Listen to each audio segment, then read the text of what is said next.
نحمده ونصلي ونسلم على رسوله الكريم اما بعد اعوذ باللہ من الشیطان الرجیم بسم اللہ الرحمن الرحیم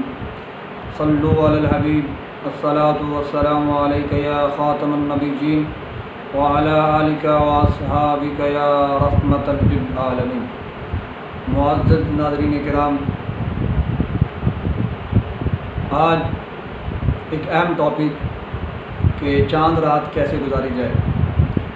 اس کے حوالے سے چند گزارشات میں نے پیش کرنی ہیں۔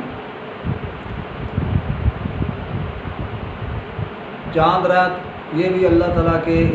انعامات میں سے ایک انعام ہے کہ جب ماہ رمضان المبارک ہم سے الوداع ہو جاتا ہے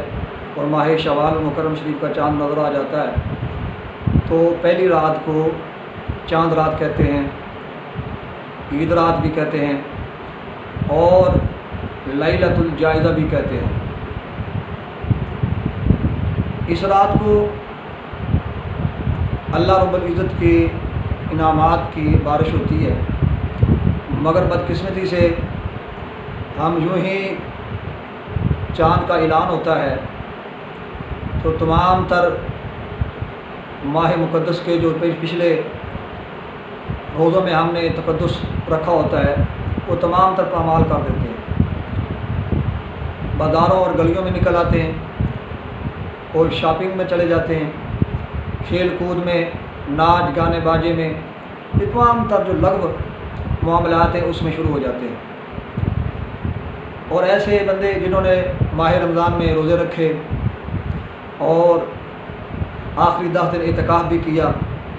قرآن پاک کی تلاوت بھی کی، ذکر اذکار بھی کیا، مگر کیا ہوا کہ جو ہی چاند کا اعلان ہوا وہ سب کچھ بھول گئے اور اپنی پرانی روش پہ آ گئے، یعنی کہ کھیل کود، گانا باجا اور آوارگی اور شاپنگ پہ نام پر ایک بیہودہ کا۔ تو خدا کے لیے جو لیلۃ الجائزہ ہے اس کا مطلب سمجھیں،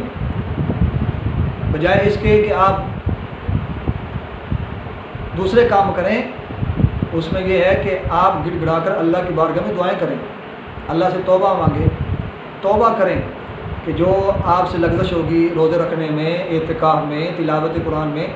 کیونکہ اس رات اللہ پاک انعام فرماتے ہیں۔ اور یہ رات تو ایسی رات ہے، حدیث پاک میں آتا ہے کہ نبی پاک صلی اللہ علیہ وسلم نے ارشاد فرمایا، میں اس کا مفہوم کر رہا ہوں کہ جب ماہ رمضان کی آخری رات آتی ہے تو زمین و آسمان اور ملائکہ یہ امت مسلمہ کے لیے رونا شروع کر دیتے ہیں۔ تو جب پوچھا جاتا ہے کہ تم کیوں رو رہے ہو تو زمین و آسمان اور ملائکہ یہ جواب دیتے ہیں کہ افسوس ہے کہ امت مسلمہ سے برکتوں والا، رحمتوں والا، بخششوں والا ماہ مقدس جدا ہو گیا ہے۔ تو آپ حضرات غور فرمائیں ذرا کہ زمین و آسمان اور ملائکہ تو غم میں روئیں اور کیسے ہیں ہم اللہ اکبر کہ اپنے رب کو بلا دیا، وہ سارے تقاضے بھول گئے جو ماہ رمضان کے تھے اور اب کے آوارگی میں اور ناچ گانے میں وہ ذوق شروع ہو گیا اور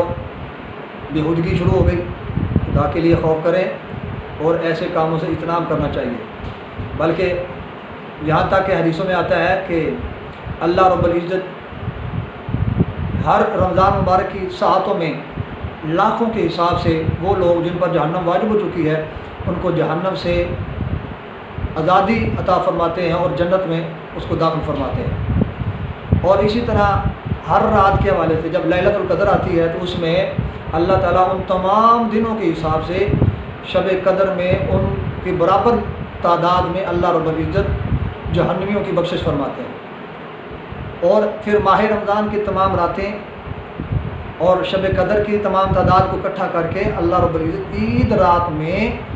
جہنمیوں کو جن پر جہنم واجب ہو چکی ہے ان کو جہنم سے آزاد فرماتے ہیں اور ان کی بخشش فرماتے ہیں۔